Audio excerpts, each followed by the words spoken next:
예.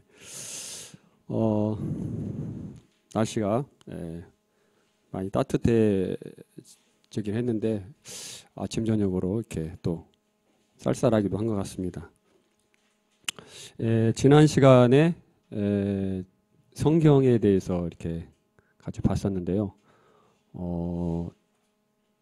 끝까지 끝내지 못했던 것으로 이렇게 봅니다. 많은 내용들이 있어서 이렇게 나누지 못했었는데 오늘 이 시간에는 성경에 대해서 나머지 부분을 좀 같이 보고요. 이어서 하나님에 대해서 이렇게 말씀을 통해서 알아보는 시간들을 갖도록 하겠습니다. 말씀을 나누시기 전에 먼저 이사야서 55장을 한번 같이 보시도록 하겠습니다. 이사야서 55장 구약 1035쪽이 되겠습니다. 이사야서 55장 1035쪽 1절 제가 읽겠습니다. 오호라 너희 모든 목마른 자들아 물로 나아오라. 돈 없는 자도 오라. 너희는 와서 사 먹되 돈 없이 값 없이 와서 포도주와 젖을 사라. 너희가 어찌하여 양식이 아닌 것을 위하여 은을 달아주며 배부르게 하지 못할 것을 위하여 수고하느냐. 너희는 내게 듣고 들을지어다. 그리하면 너희가 좋은 것을 먹을 것이며 너희 자신들이 기름진 것으로 즐거움을 얻으리라. 너희는 귀를 기울이고 내게로 나와 들으라. 그리하면 너희 영혼이 살리라. 이렇게 말씀하고 계십니다. 그래서 하나님의 말씀인데요.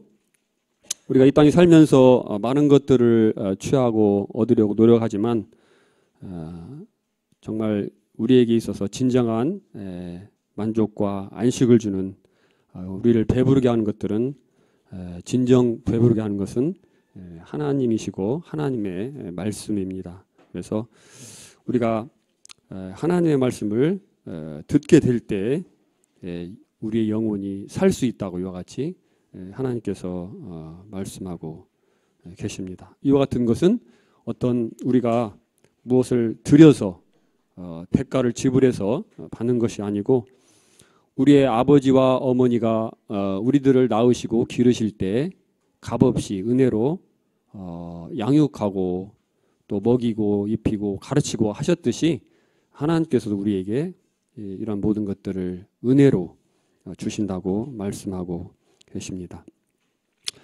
넘어가서 55장 6절부터 한번 더 보겠습니다. 너희는 여호와를 만날 만할 때 찾으라. 가까이 계실 때 그를 부르라. 악인은 그 길을 불의한 자는 그의 생각을 버리고 여호와께로 돌아오라.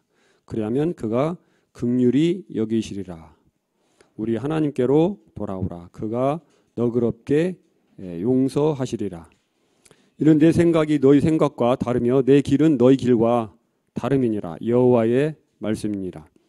이는 하늘이 땅보다 높음같이 내 길은 너희 길보다 높으며 내 생각은 너희의 생각보다 높음이니라. 이는 비와 눈이 하늘로부터 내려서 그리로 되돌아가지 아니하고 땅을 적셔서 소출이 나게 하며 싹이 나게 하며 파종하는 자에게는 종자를 주며 먹는 자에게는 양식을 줌과 같이 내 입에서 나가는 말도 이와 같이 헛되이 내게로 돌아오지 아니하고 나의 기뻐하는 뜻을 이루며 내가 보낸 일에 형통함이니라. 여호와를 만날 만한 때 그때는 언제냐? 성경은 분명히 말씀하고 계십니다. 지금이라고 말씀하고 계시거든요.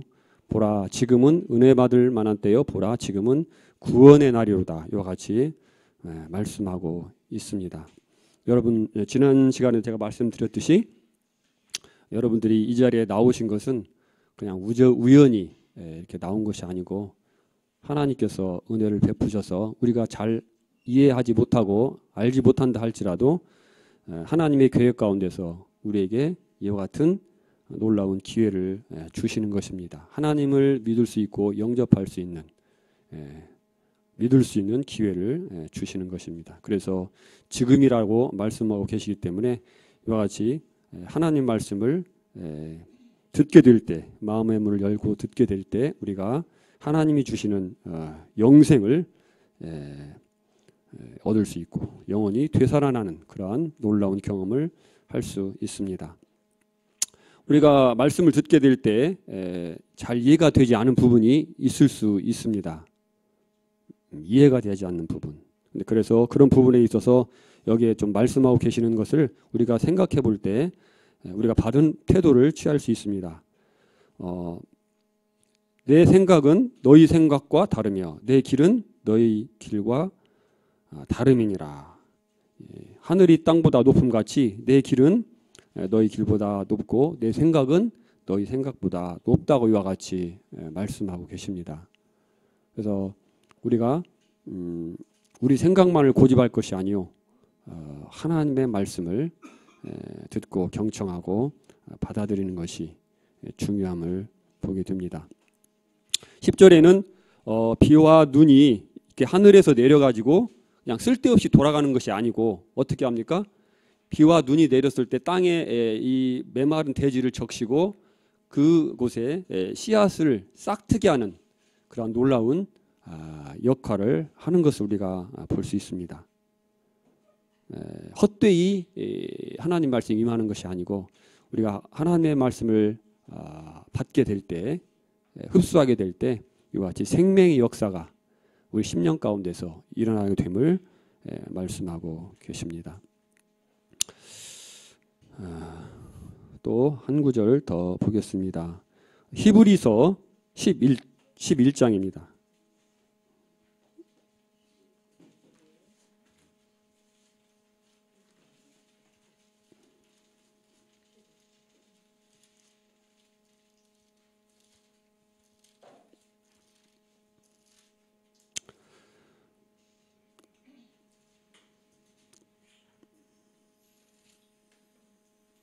히브리서 11장 6절에 보시면 그렇게 기록되어 있습니다. 믿음이 없이는 하나님을 기쁘시게 하지 못하나니 하나님께 나아가는 자는 반드시 그가 계신 것과 또한 그가 자기를 찾는 자들에게 상 주시는 이심을 믿어야 할지니라. 하나님께 나아가는 자들은 믿음을 가지고 나가야 되는데 믿음이 없이는 기쁘시게 못한다 말씀하고 계셨고 뭘 믿어야 되느냐? 첫 번째, 하나님이 계신 것과 하나님이 살아 계신 것과 또한 하나님이 우리에게 상 주시는 이심을, 복 주시는 이심을 믿어야 한다고 이와 같이 말씀하고 있습니다. 하나님 앞에 복을 받는 자들은 2000년 전에 예수 그리스도 이 땅에 오셨을 때에도 많은 사람들이 이렇게 있었어요. 예수님 주변에 많은 무들이 있었고 그러나 하나님 앞에 복을 얻은 자들은 어떤 자들이냐면 주님 앞에 직접 나가는 자들이 있고 내가 어떤 것을 구했을 때 그분이 나에게 그것을 주실 수 있다. 주실 것이다 하는 그런 믿음을 가지고 나갔습니다. 그랬을 때 예수님께서 뭐라고 하셨냐면 내 믿음이 너를 구원하였느니라 하면서 이렇게 병자들을 치료해 주시기도 하시고 그 귀신 들린 자들의 귀신을 쫓아내 주시기도 하시고 또 자녀들의 어떤 병을 고치고 또 죽은 자를 살리시기도 하고 이와 같은 놀라운 역사들을 이루셨음을 보게 됩니다. 그래서 믿음이 있어야 된다. 믿음. 하나님이 살아계신 것과 분명히 살아계신 것과 그분이 내가 나아가서 그분에게 기도하면 간청하면 그분이 내 기도를 들어주실 것이라는 그러한 믿음이 있게 될 때 우리가 하나님부터 참으로 복을 얻을 수 있음을 보게 됩니다. 믿음은 참 중요한데요. 여러분 그 지난 시간에도 말씀드리다시피 우리나라에 세종대왕이 계시죠? 우리나라의 세종대왕께서 아주 큰 일을 하셨잖아요. 뭐죠? 한글을 창제했다고 이렇게 표현합니다. 그 만들었다 이런 표현도 안 하고 창제. 아주 어떤 없는 것을 있는 것처럼 이렇게 만든 그 창제라는 그런 말을 사용했는데 그 세종대왕께서 한글을 창제하셨다는 것을 우리가 어떻게 알죠? 어떻게 알 수 있었죠?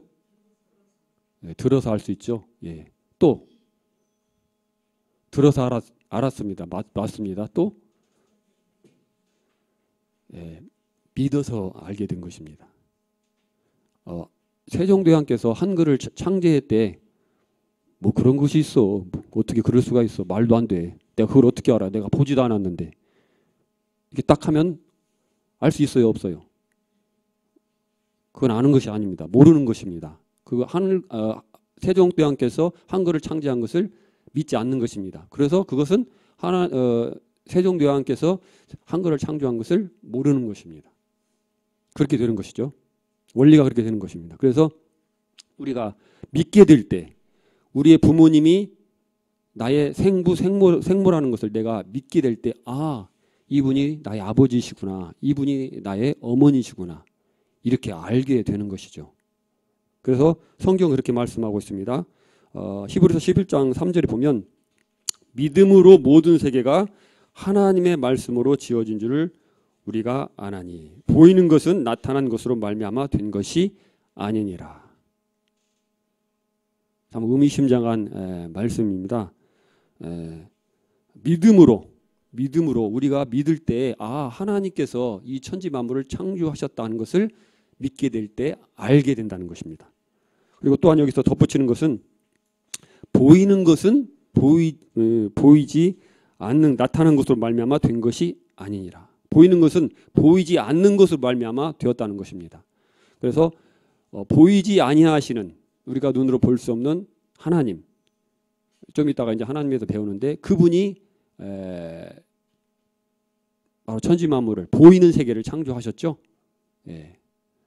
그리고 또 우리도 보면은 보이지 않는 것이 보이는 것을 붙잡고 있습니다. 무슨 이야기냐면 우리가 몸이 있잖아요. 이 몸이 있는데 몸을 우리가 움직이고 음식을 먹고 숨을 쉬고 걸어다니고 이런 모든 그런 활동들을 하잖아요. 근데 어떻게 그렇게 행할 수 있죠? 우리 몸 안에 보이지 않는 기관들, 심장과 폐와 또 위장과 이런 모든 것들이 정상적으로 작동하기 때문에 우리가 이 보이는 우리 눈에 이 몸이 정상적으로 움직일 수 있다는 것입니다. 그렇죠? 보이지 않는 것이 보이는 것을 붙잡고 있는 것입니다. 또 예를 들면 산에 가면 수많은 나무들이 있는데 나무들이죠. 나무들은 뿌리가 그 나무 줄기와 잎을 붙잡고 있는 것을 우리는 볼 수 있습니다. 그렇죠? 그러나 뿌리는 어떻습니까? 땅 밑에 들어가 있고 보이지 않습니다. 땅을 파보면은 이제 그 뿌리를 발견할 수 있는데 이런 것들을 이런 말씀을 통해서 우리가 생각해 볼 수 있습니다. 그러면 이어서 지난 시간에 이어서 성경의 하나님 말씀인 증거에 대해서 같이 보도록 하겠습니다.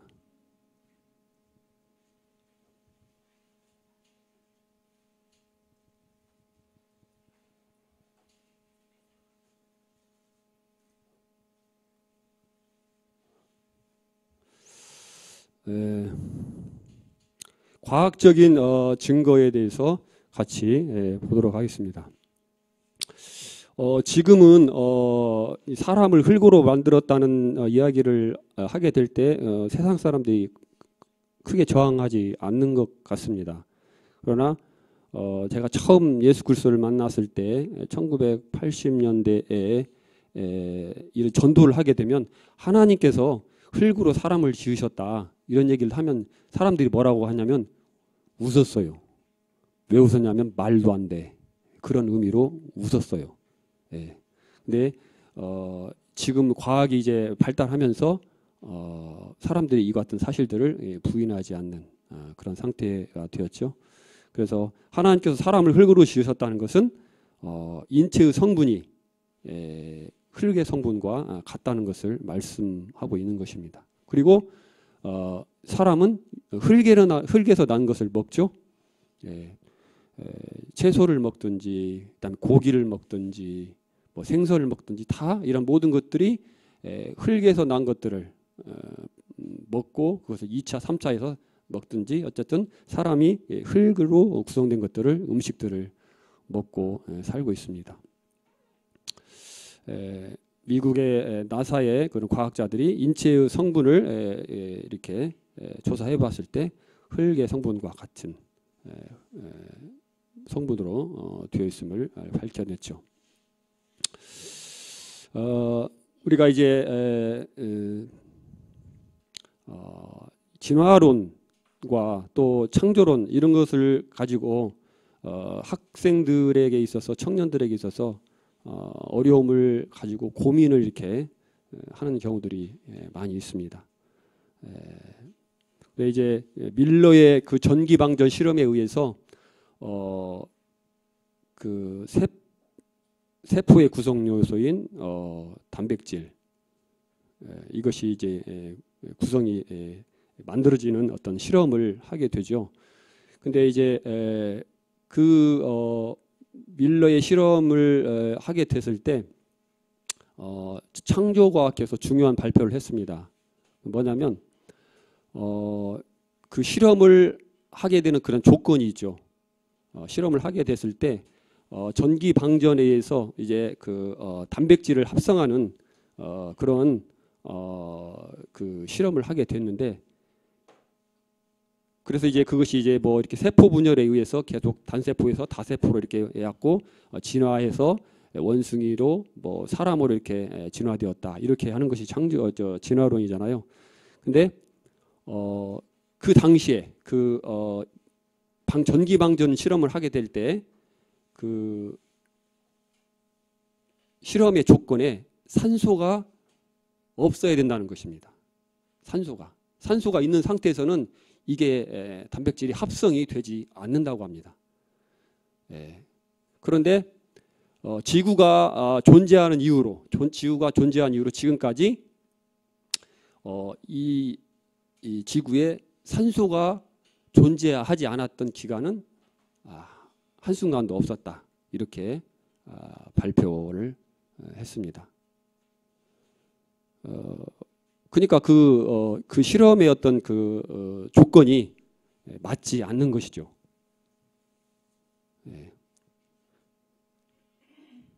그리고 이제 또 혹여 저는 이제 이런 생각을 해봅니다. 객관적인 입장에서 세포가 전기 방전에 의해서 세포가 이제 단백질이 생성이 되고 단세포가 이렇게 이렇게 세포 분열을 해서 이렇게 진화가 되었다 손치더라도 살아있는 것과 죽어있는 것 이것은 다르거든요. 살아있는 사람과 죽어있는 사람, 이 세포가 이렇게 해서 만들어졌을 때 이게 과연 살아있는 것이냐 이 말이죠. 생명이 있는 것. 죽은 사람은 번식을 할 수 없죠. 죽어있는 남자와 여자가 아무리 옆에 있어도 생산을 할 수 없는 것입니다. 그래서 이 부분들을 생각하게 됩니다. 지금 이제 물질 과학 문명이 발달해가지고 우리가 컴퓨터를 다 사용하고 있습니다. 컴퓨터를 사용하고 있는데 컴퓨터를 쓰게 될 때 컴퓨터는 소프트웨어와 하드웨어로 이렇게 구성이 되어 있습니다. 하드웨어가 존재한다고 해서 컴퓨터가 이렇게 돌아갑니까? 돌아가지 않습니다. 분명히 소프트웨어가 존재해야 그 컴퓨터가 작동이 되는 것입니다. 사람도 마찬가지 그런 부분들을 생각해 볼 수 있습니다. 유물론자들은 오직 물질만을 이야기하는데 물질만으로 해서 모든 것들이 되어지지 않는 것, 사람에게서 이 정신세계가 있음을, 영혼이 있음을 생각하게 되는 것입니다. 욥기 26장 7절에 보면 지구가 공중에 떠 있다는 그러한 말씀이 기록이 되어 있습니다.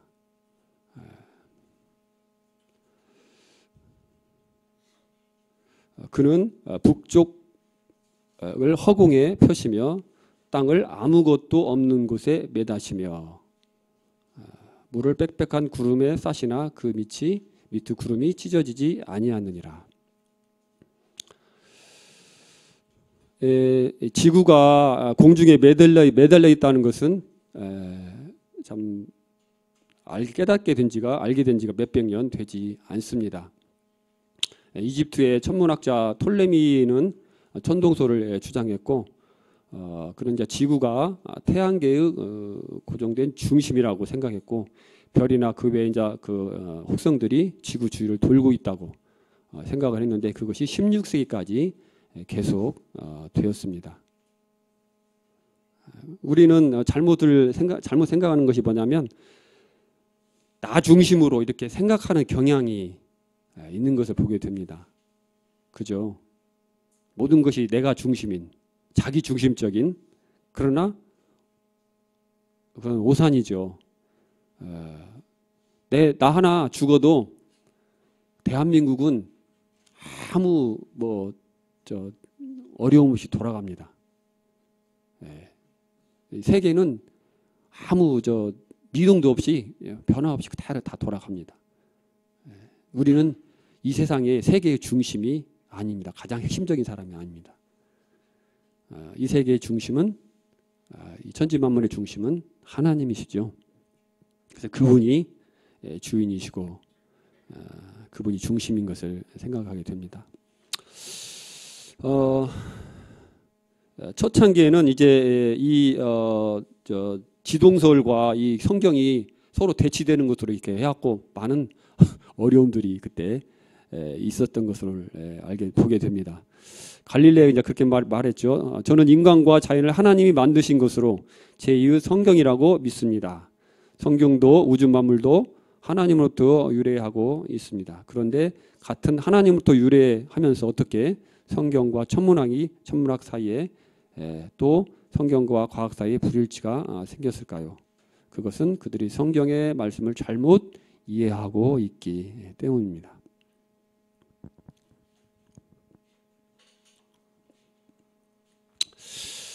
그러므로 저는 지동설을 반대하는 사람들에게 저의 생각을 이해시켜 성경과 지동설 사이에 모순이 전혀 없다는 것을 알리고 싶습니다.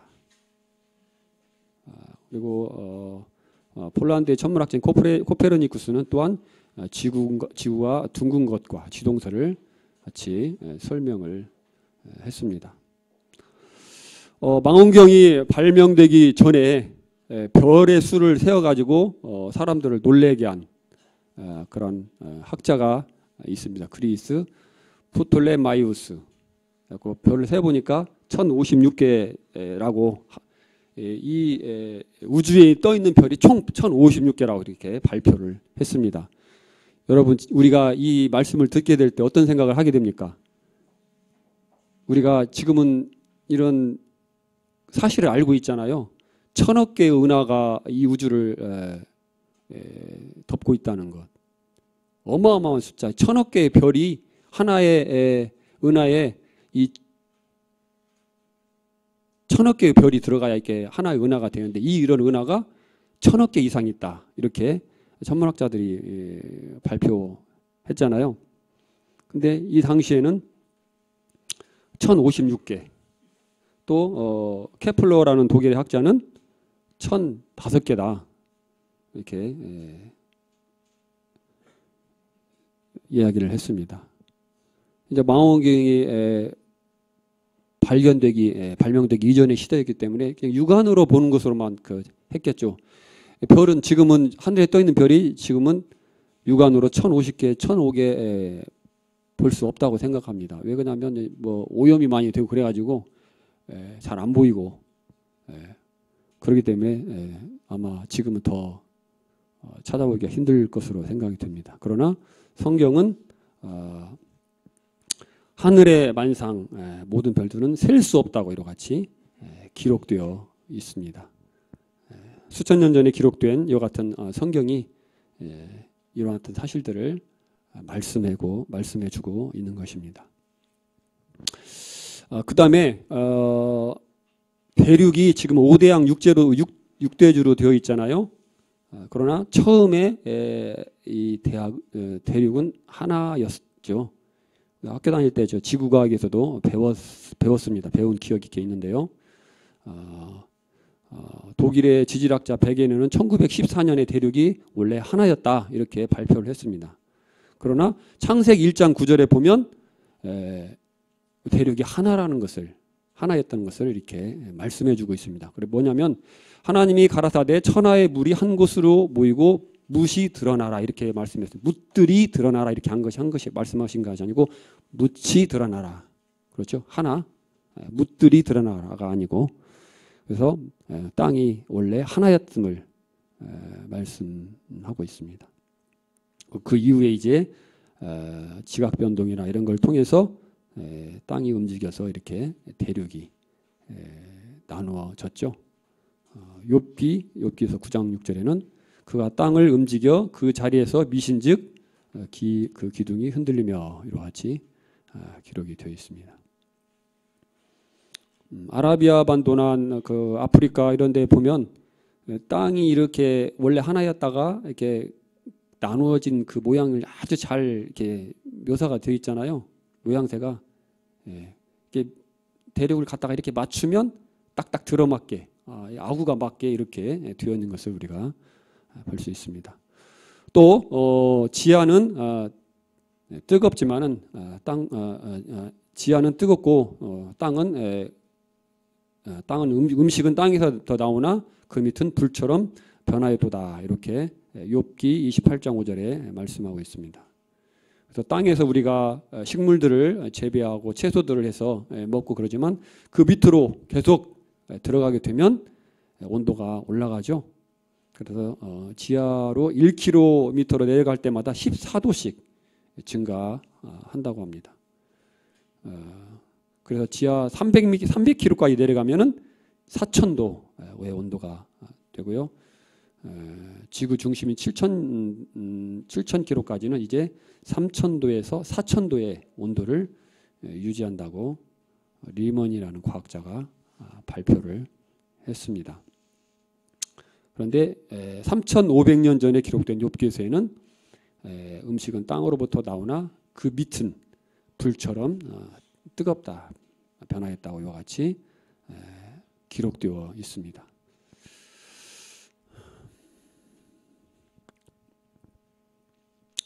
그 다음에 지구가 둥글다는 것도 또 이사야서 40장 22절에 말씀해 주고 있는데요. 우리말 성경에는 그것을 알아보기가 조금 이렇게 힘들어요. 근데 영어 성경을 이렇게 읽어보면 분명하게 그 지구가 둥글다는 것을 이렇게 알 수가 있습니다. 제가 영어를 별로 잘 못하는데요. 한번 읽어보겠습니다. He sits enthroned above the circle of the earth. 그래서 earth가 이게 이제 지구잖아요. circle of the earth. 그래서 둥근 지구, circle 이렇게 서클을 이루고 있는 둥근 지구에 하나님께서 앉으신다 하는 그런 내용으로 되어 있습니다. 그 다음에 이 과학에서는 지구의 나이를 우주의 나이를 45억 년 이렇게 말씀하고 있잖아요. 이제 그러면 지금 우리는 우리가 살고 있는 지구에서도 보면 먼지가 이렇게 앉잖아요. 오랫동안 청소를 하지 않으면 솜털 같은 먼지가 이 방에 이렇게 쌓이는 것을 볼 수 있습니다. 그와 마찬가지로 이 달에는 대기가 없지만 그럼에도 이렇게 이제 먼지가 존재하는 것 같습니다. 그래서 만약에 지구의 나이가 45억 년이라면 그 먼지가 45억 년 동안 쌓였다면은 수백 미터에 달해야 된다. 상식적으로 볼 때. 근데 실제적으로는 3mm에서 7cm 정도 이렇게 된다고 합니다. 그것은 연대를 계산해 보면 한 6,000년에서 10,000년 이 정도를 계산을 할 수 있다고 합니다. 제가 과학자가 아니라서 저도 뭐 잘 모르는데 이런 분야의 창조과학회 이런 데서 연구를 해가지고 발표한 자료들을 가지고 제가 말씀을 드리고 사용을 하고 있습니다.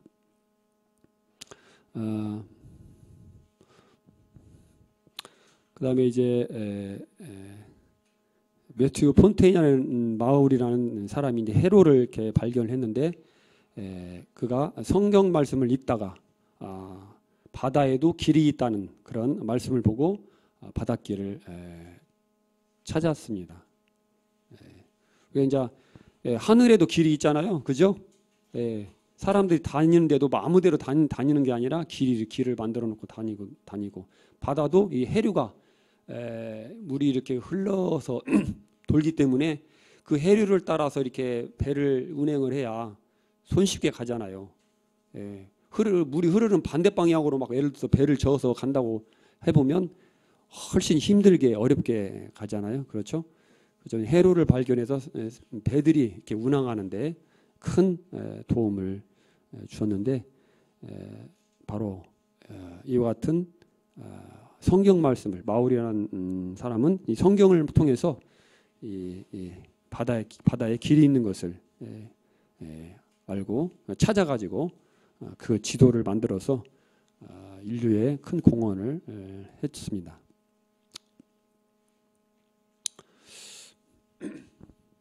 그 다음에 산보다도 더 깊은 바다 해구가 있습니다. 그래서 욥기서 38장 16절에 보면 내가 깊은 물밑 심해의 음푹하게 들어간 곳으로 걸어 다녔느냐 하고 욥에게 이렇게 질문하는 내용이 나와 있는데요. 이와 같이 바다를 우리가 해변에서 해수욕장 같은 데 보면 그냥 이렇게 되게 평평하잖아요. 그죠? 근데 그것이 아니고 깊은 그 해구가 있다는 것입니다. 그래서 마리아나 해구는 에베레스트 산이 8,848m인데 이것보다도 더 높은 1,924m까지 이렇게 내려간다고 합니다. 이와 같이 성경에 이와 같은 사실들을 기록해 주고 있습니다.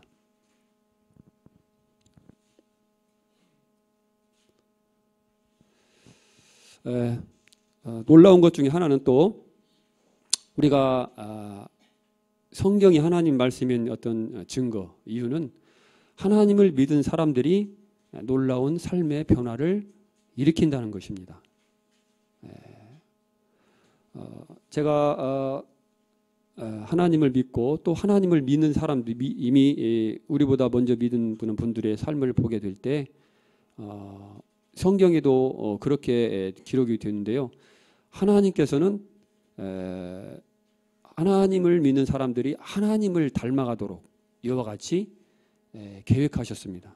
그리고 소원하시고 그렇게 하셨습니다. 그래서 하나님을 믿는 사람들은 하나님과 같은 모습으로 이렇게 순식간에 변화되지는 않지만 시간이 감에 따라서 그렇게 변화되어 갑니다.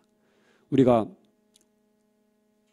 아이들을 양육할 때 나쁜 친구들을 사귀지 못하도록 이렇게 걱정하잖아요.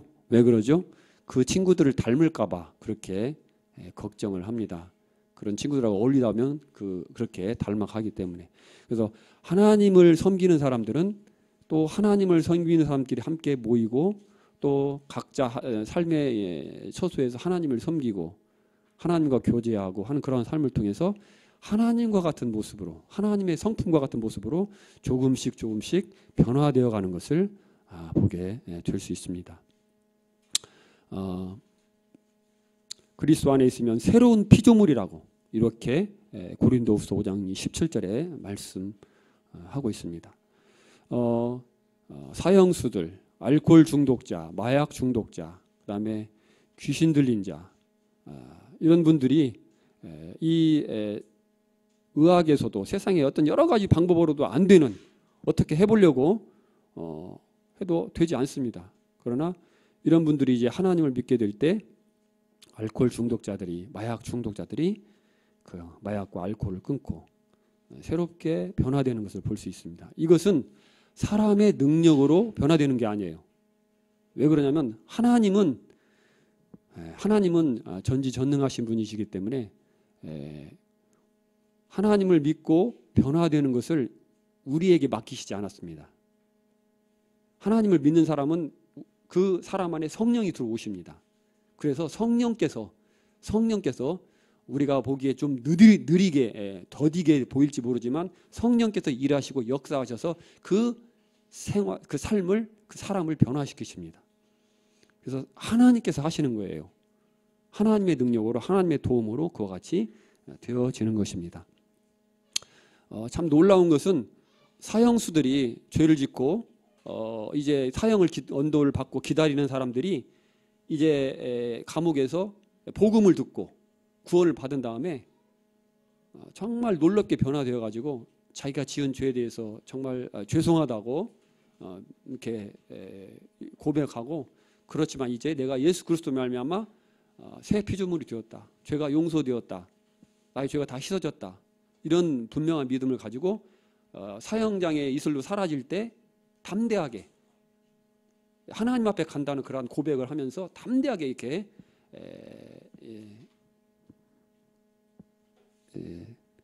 죽는, 사형을 당하는 그런 모습들을 이렇게 보게 됩니다.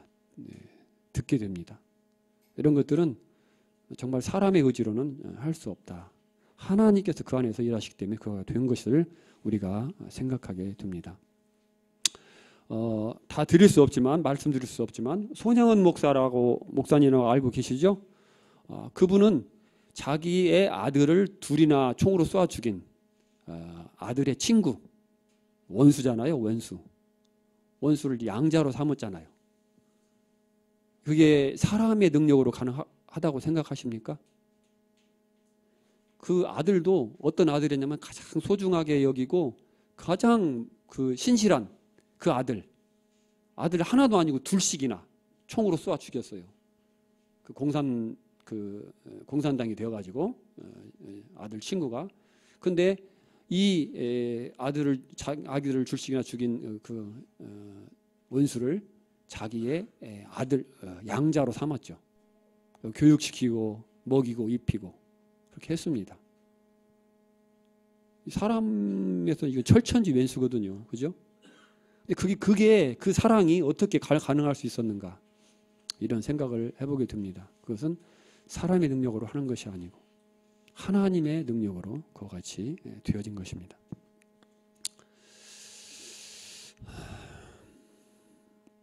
그다음에 하나님에 대해서 같이 보시도록 하겠습니다. 하나님은 영원하신 분이다. 시편 90편 2절에 말씀하고 있습니다. 산이 생기기 전 땅과 세계도 주께서 조성하시기 전 곧 영원부터 영원까지 주는 하나님이시니이다 하고 시편에 기록하고 있습니다. 하나님은 영원하신 하나님입니다. 이 세상에 영원한 것이 있습니까?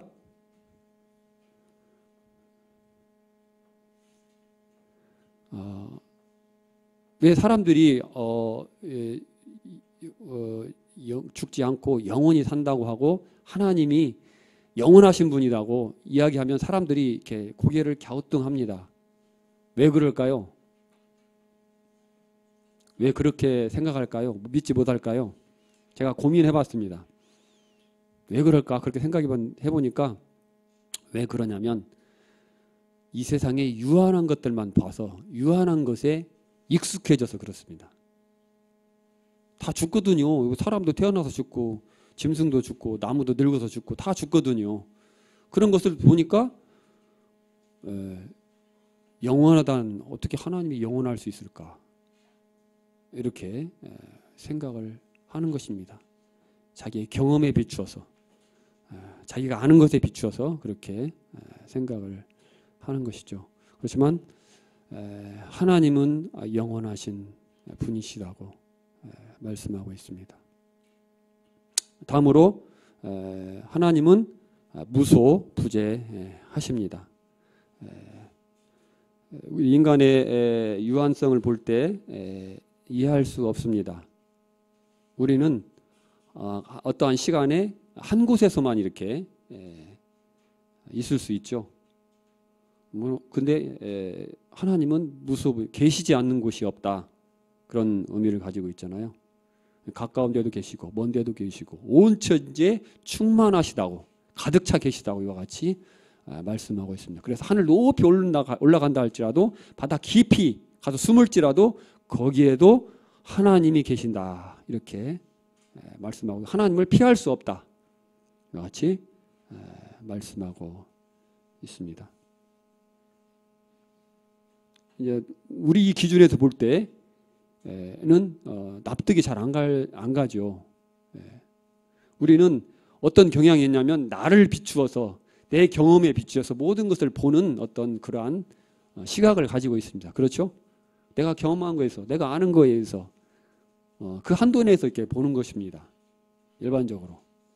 그렇기 때문에 내 잣대를 가지고 하나님을 재어보면 도저히 이해가 갈 수 없습니다. 그죠? 그 앞에 제가 말씀을 드렸죠. 내 생각은 너희 생각과 다르고 내 길은 너희 길보다 다르다 이렇게 말씀하셨잖아요. 그래서 내 기준으로 해가지고 아까 천문학자도 별의 수가 1056개라고 한 그 학자 있었잖아요. 자기 기준에서 보니까 1056개인 거예요. 자기 눈으로 보니까. 그러죠? 망원경을 통해서 보니까 어떻게 돼요? 어마어마한 숫자의 그 별들이 있는 거죠. 자기 기준에서 보면 그렇다는 것입니다. 자기 눈에 보이면 있는 것이고 자기 눈에 안 보이면 없는 것이고 이렇게 생각하면 안 되죠. 그죠?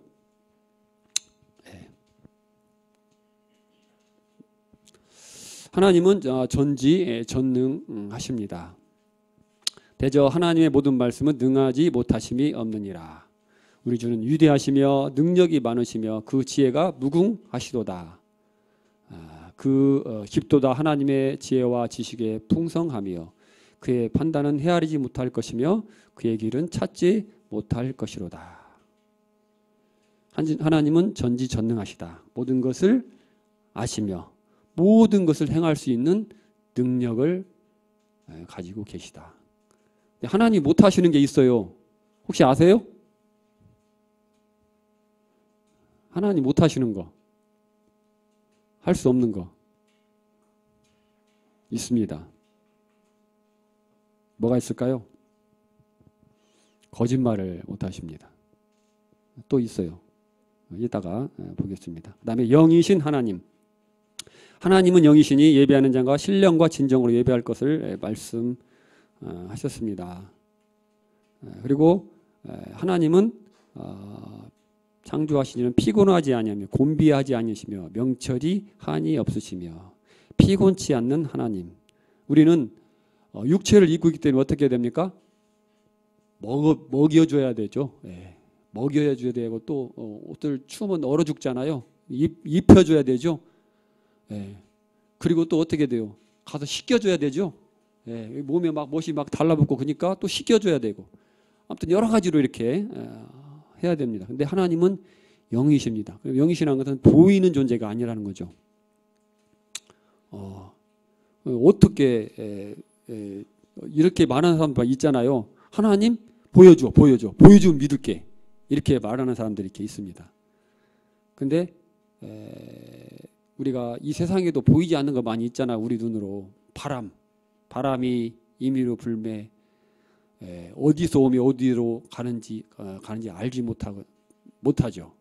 그러나 우리가 바람이 있는 것을 알 수 있습니다. 어떻게 해요? 눈으로 보지 못하지만 숨을 들이쉬잖아요. 이 기체가 우리 몸 안으로 들어갔다 나왔다고. 또 나무를 보면 나뭇가지가 이렇게 흔들리고 이파리가 흔들리는 것을 보게 되죠. 그래서 바람이 부는구나 이렇게 알게 되는 것입니다. 꼭 눈으로만 봐야 아는 것이 아니라 다른 방법으로 알 수 있는 방법들이 다 있죠.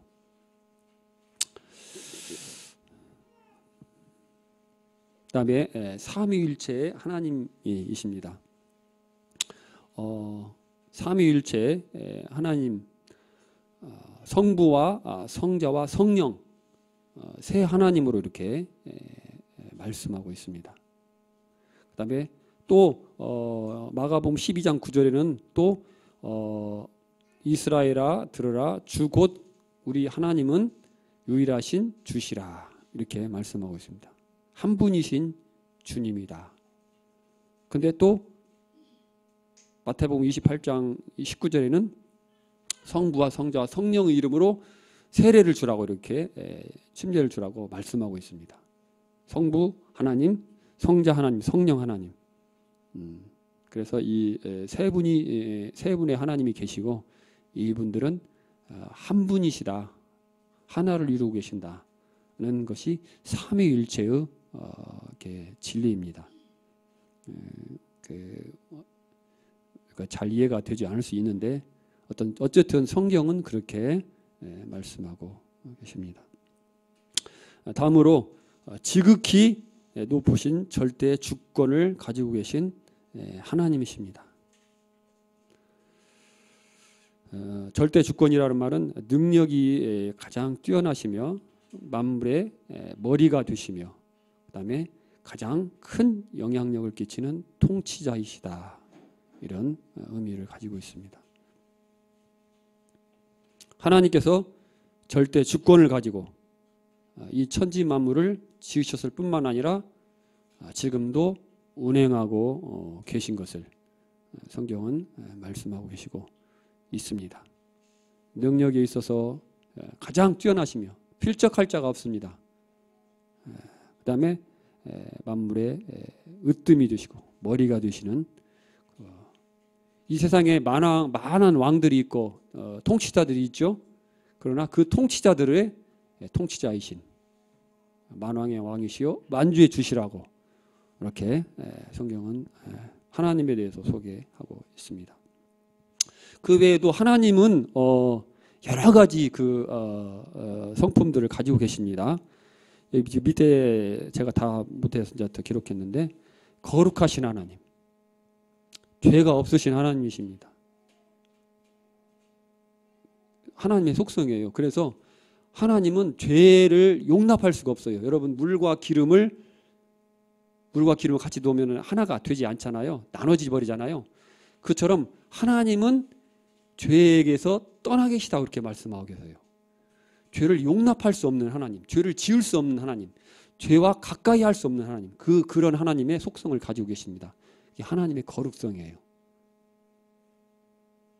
우리 인간은 죄인이죠. 지금 그래서 앉으나 서나 자나깨나 그냥 죄를 지으면서 살아갑니다. 그죠? 우리가 부지불식간에 나도 모르는 사이에 거짓말하고 미워하고 시기하고 질투하고 욕하고 비난하고 또 이렇게 싸우고 그렇습니다.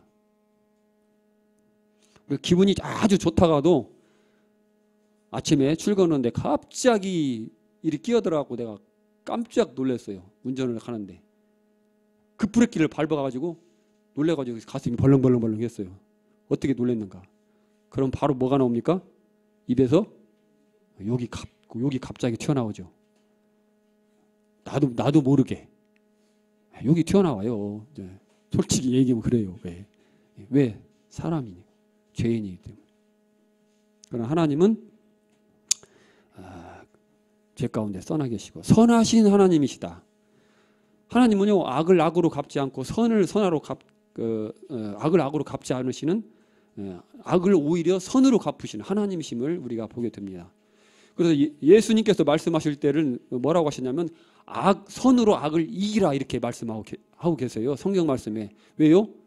하나님이 그렇게 하시기 때문에, 하나님의 성품이 그러기 때문에 하나님을 믿는 너희들도 하나님의 자녀들도 그렇게 해라 이렇게 말씀하고 계시는 것입니다. 정직하신 하나님은 정직하세요. 얼마나 정직하냐면 여러분 옛날 고대 왕들이 있잖아요. 왕들이 자기의 잘한 것들은 막 이렇게 드러대고 자기가 이렇게 잘못하고 실수한 건 어떻게 합니까? 감추잖아요. 없는 것 같이 감추고 이렇게 그렇게 하잖아요. 사람들이 일반적으로 그러죠.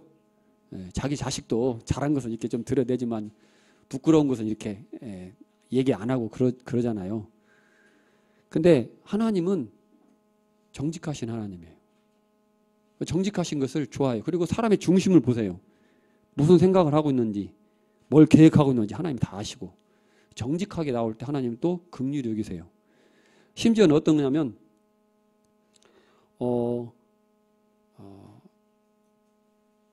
그 다윗 왕 알잖아요. 아시잖아요. 다윗 왕. 그 하나님과 마음이 합한 사람. 그래갖고 그렇게 칭찬받았던 다윗 왕. 그 다윗 왕이 무슨 죄를 졌습니까? 자기 부하를 죽이고 자기 부하의 와이프를 취하는 그런 간음죄와 살인죄를 졌죠. 그것을 성경 100주에 그대로 드러냈잖아요. 하나님 그대로 다 드러내십니다. 이게요, 이 다윗의 수치이기도 하지만 어떤 면에서 볼 때 하나님의 수치예요. 왜? 하나님을 믿고 하나님을 신실하게 섬긴다고 하는 사람이 그와 같은 죄를 지었기 때문에. 그렇습니까? 안 그렇습니까? 네. 그 다윗 왕의 그 수치를 드러내는 것은 바로 하나님의 이름에 먹칠을 하는 그런 것입니다. 또 롯이 소돔 성에 나와가지고 두 딸과 동침해서 모압과 암몬 자손을 낳았잖아요. 그것도 성경에 그대로 기록하고 있습니다. 이 롯도 하나님을 믿은 사람이에요. 근데 그걸 드러내고 있어요. 하나님은 정직하신 하나님이시다. 그 다음에 사랑의 하나님이시다. 사랑의 하나님, 이것은 사랑의 하나님이라고 표현하기에 부족합니다. 그래서 성경은 뭐라고 말씀하고 계시냐면 하나님은 사랑이시라. 그냥 사랑하면 이퀄, 하나님 하면 사랑, 이렇게 통한다는 것입니다. 하나님은 사랑이 많으시다. 이 표현은 부적합하다는 거예요. 하나님은 사랑 그 자체이시다. 이와 같이 말씀하고 있습니다. 그 다음에 인격체이신 하나님. 인격체라는 것은 뭐냐면 우리 사람처럼 지식과 감정과 의지를 갖고 계신 존재라는 것입니다. 사람 그렇잖아요. 지식이 있고요. 슬프고 기쁘고 즐겁고 또 화나고 이런 감정들이 있잖아요. 감정들이 있습니다. 그다음에 의지가 있죠. 내가 하고 싶은 걸 하고 하고 싶은 말을 하고 하고 싶은 행동들을 하고 계획을 세우기도 하고 이렇게 합니다. 그래서 하나님께서도 이와 같이 인격체이시다. 것을 말씀하고 있습니다. 유일하신 하나님, 완전하신 하나님, 유일하신 하나님, 이것은 우리가 하나님 이렇게 부르잖아요. 그래서 하나님의 그 구성을 한번 생각해 보세요. 하나 플러스 님, 하나님이잖아요. 유일하신 하나님을 표현하는 단어입니다. 그래서 오직 하나밖에 없는 존칭 어미, 거기다 님자를 붙여가지고 하나님, 유일하신 하나님. 그래서 다른 신들을 용납하지 아니하시는, 나 외에 신이 없느니라. 그래서 이제 하나님을 믿지 않는 사람들의 이방인들은 너무 독단적이다. 니네들만 옳다고 하느냐, 이렇게 이야기합니다. 그렇지만 그건 말이 안 되죠. 왜? 우주 천지 만물을 지으신 하나님이 유일하신 하나님이고 그분밖에 없는데, 그분이 진짜 하나님이시고 그분이 참 신이라고 말하는데 그게 틀린 말이 아니죠. 완전하신 하나님. 시간이 많이 되어서 끝으로 이제 자기 자신에 의해서 제한받으시는 하나님에 대해서 잠시 보기를 원합니다. 하나님은 사랑이 많으시지만 악을 참아 보실 수 없는 하나님이십니다. 용납할 수 없는 하나님, 거룩하신 하나님이기 때문에 죄를, 악을 용납하실 수 없다는 것입니다. 하나님의 속성이에요. 그걸 우리가 그걸 이해하지 못하면 안 되죠. 그다음에 자기 자신을 부인하실 수 없는 하나님. 그래서 하나님께서 수많은 약속들을 하셨고요. 그 약속을 그대로 성취하십니다. 사람은 약속을 하고도 능력이 안 돼서, 상황이 안 돼서 약속을 지키지 못할 때가 많이 있죠. 무능하기 때문에, 능력이 유한하기 때문에 어쩔 수 없어요. 그렇지만 하나님은 전지전능하시기 때문에 하나님께서 약속하신 것을 분명히 성취하시는 하나님이십니다. 그다음에 거짓말을 하실 수 없는 하나님. 하나님께서 약속하신 것을 행하지 않는다면 거짓말 하시는 거잖아요. 그죠?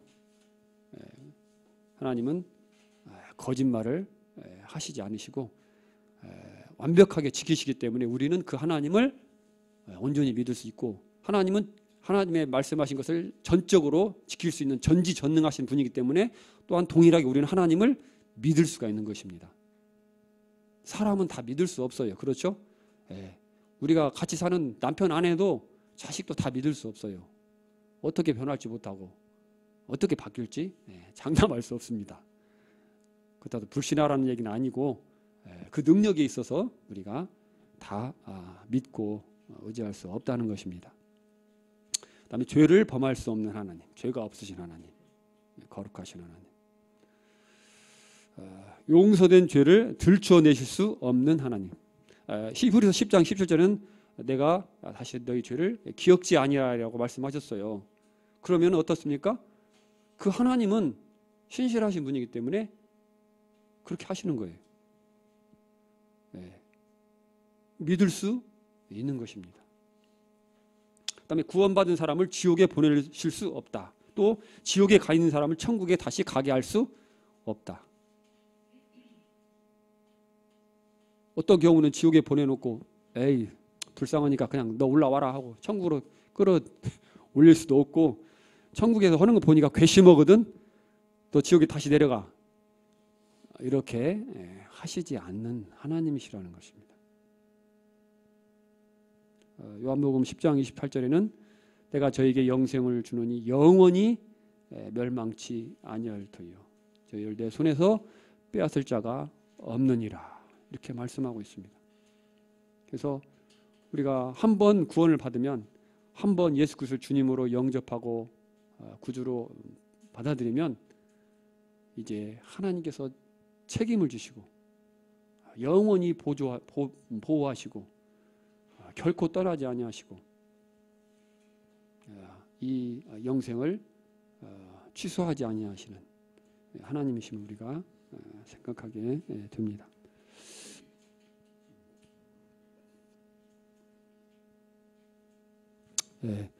하나님은 어떤 분이신가 한번 같이 읽어보겠습니다. 시작. 하나님은 복되시고 유일하신 주권자이시며 만왕의 왕이시며 만주의 주시요 오직 그에게만 죽지 아니함이 있고 가까이 가지 못할 빛에 거하시고 어떤 사람도 보지 못하였고 또 볼 수 없는 이시니 그에게 존귀와 영원한 권능을 돌릴지어다. 아멘. 우리가 하나님이 정말 위대하시고 존귀하신 분인 것을 우리는 알아야 됩니다. 왜 그러냐면 나중에 이제 다음 시간에 나오겠지만 우리가 그 존귀하신 하나님의 형상대로 지음을 받았다는 것입니다. 그래서 하나님은 높이면 높일수록 우리도 또한 동일하게 자동적으로 높아가는 것입니다. 정말 이 놀라우신 하나님을 다시 한번 생각하며 감사를 드리고 기도하시고 마치겠습니다.